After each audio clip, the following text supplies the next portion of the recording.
आपने सुना होगा कि हाल में ही माननीय उच्चतम न्यायालय ने ये फैसला दिया कि जो सरकारी नौकरियों में विभिन्न जातियों वर्गों का आरक्षण दिया गया है, पिछड़ी जातियों के लिए, अनुसूचित जातियों के लिए, उसमें कुछ जातियां उसका लाभ नहीं ले पाई हैं। केवल कुछ थोड़ी सी जातियों को ज्यादा लाभ मिला है, इसलिए उसका उपवर्गीकरण कर दिया जाए, वर्गीकरण कर दिया जाए, ताकि अन्य जो पीछे छूट गई हैं जातियां सामाजिक इस काम में नौकरी पाने के, उनको भी इसका लाभ मिल जाए।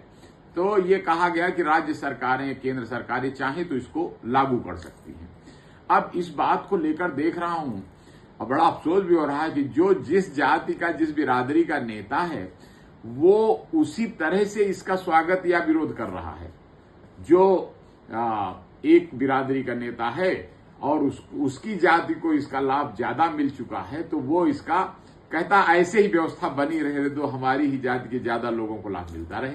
इसी तरह जो नेता ऐसे हैं जो किसी अन्य ऐसी जाति से हैं जिसको इस आरक्षण व्यवस्था का लाभ कम मिला है, नहीं मिला है, वो कह रहे हैं कि नहीं, बहुत अच्छा स्वागत योग्य कदम है, इसका वर्गीकरण हो जाना चाहिए।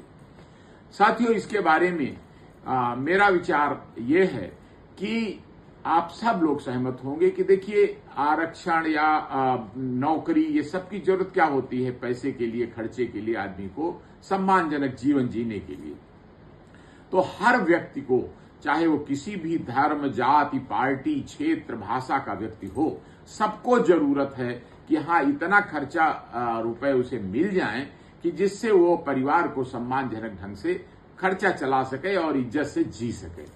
तो साथियों, जब ये सबकी जरूरत है और हमारे माननीय प्रधानमंत्री जी तक और खास सभी नेता इस बात के लिए कहते रहते हैं कि सबका साथ, सबका प्रयास, सबका विश्वास, सबका विकास, तो ऐसी स्थिति में सबको जरूरत है, यानी हर नागरिक को, हर युवक युवती को जरूरत है कि उसे सम्मानजनक रोजगार मिल जाए और सम्मानजनक स्थान मिल जाए।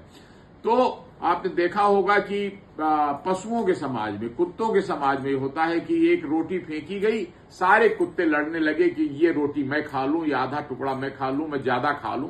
तो हम लोगों को उस तरह का व्यवहार नहीं करना चाहिए। एक सभ्य समाज होने के नाते सबको ये ध्यान रखना चाहिए, हम अपने भाइयों को, अपने साथियों को, अपने अन्य लोगों को भी साथ लेकर चलें और उसी भावना के तहत लोकतंत्र में तो ये बहुत ही जरूरी है।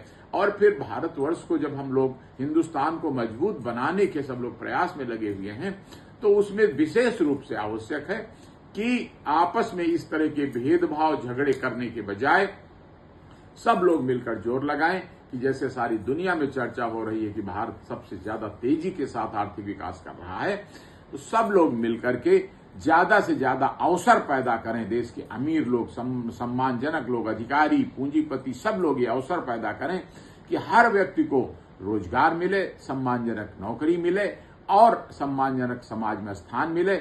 तो ये सारे भेदभाव, सारे संघर्ष खत्म हो जाएंगे और इसमें आपस में विवाद करने से हमारा समाज टूटेगा, देश कमजोर होगा। इस भावना से सभी लोगों से अपील करता हूं, इसके विवाद के चक्कर में न पड़ें। बहुत बहुत धन्यवाद। जय हिंद।